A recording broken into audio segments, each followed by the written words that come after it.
संभाग के जिलों में चुनाव की तैयारियों और कानून व्यवस्था की स्थिति की समीक्षा करने के लिए राज्य के मुख्य सचिव बीडी गुप्ता ने कलेक्ट्रेट सभागार में बैठक ली, जिसमें चुनाव की तैयारियों की समीक्षा करते हुए दिशा निर्देश दिए गए। करीब 3.5 घंटे चली बैठक में संभाग के जिलों के कलेक्टर और पुलिस अधीक्षक सहित उच्च अधिकारी इसमें शामिल रहे। बैठक में संभाग के सभी जिलों की जिलेवार समीक्षा की गई।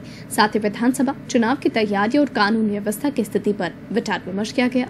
मुख्य सचिव बीडी गुप्ता ने बताया कि संभाग में कोई चिंताजनक स्थिति नहीं है।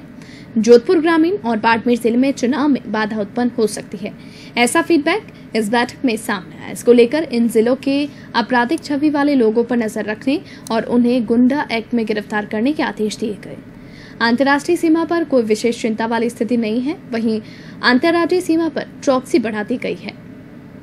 बैठक में राज्य के पुलिस मुखिया ओपी गल्होत्रा, संभागीय आयुक्त Lalit Kumar Gupta, police commissioner Alok Kumar Vashishtha, Jodhpur police range IG Sanjeev Kumar Nazari, Jodhpur जिला कलेक्टर डॉक्टर रवि कुमार सुरपुर सहित संभाग के सभी जिलों के कलेक्टर और एसपी भी बैठक में शामिल रहे।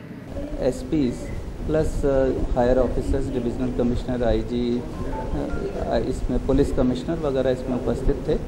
हमने बहुत विस्तार से करीब ये 3.5 घंटा मीटिंग चली और ज़िलेवार हमने इसकी समीक्षा की है। 2-3 चीज़ों की बात हुई है। मुख्यतः जहाँ तक इलेक्शन की मीटिंग थी उसमें हमने इलेक्शन के प्रोसेस की, उसकी तैयारियों की, मटेरियल अपना हमारे पास उपलब्ध है इस सब की, एवं उसके साथ साथ लॉ एंड ऑर्डर उसके साथ जो जुड़ा हुआ है उस सब की बात कही है। इस इलेक्शन में लगभग सारे ज़िलों ने अपने पोलिंग स्टेशंस का, पोलिंग मटेरियल का, ट्रेनिंग की सब व्यवस्था कर ली है। किसी तरह की कोई समस्या नहीं है। एक जगह पर हमको ARO रिटायर हो रहे हैं, 30 नवंबर को ये बात आई, तो एक वैकेंसी होगी, उससे पहले हम उसको भर देंगे।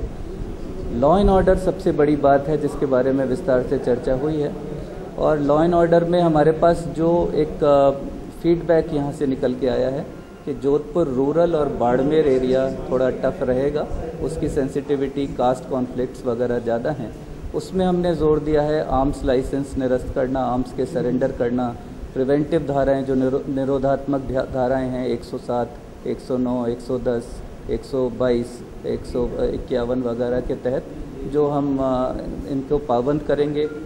गुंडा एक्ट के तहत NDPS की कार्रवाई, जो अफीम, डोडा पोस्ट वगैरह की, और इसके साथ साथ ही एक्साइज के तहत, क्योंकि अवैध शराब का कई बार रूट यहाँ से होकर के इन ज़िलों से निकलता है, ख़ासतौर से जो गुजरात जाती है, तो इस वजह से उनके ऊपर भी विजिलेंट रहने की बात कही है।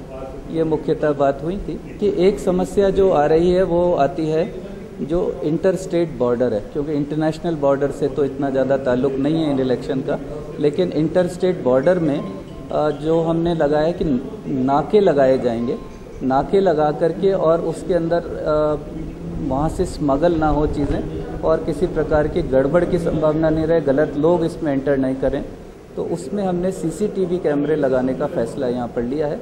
सारे कलेक्टर्स को बता दिया गया है, सारे SPs को जिम्मेदारी दी गई है, हर एक नाके के ऊपर CCTV से निगरानी रखें।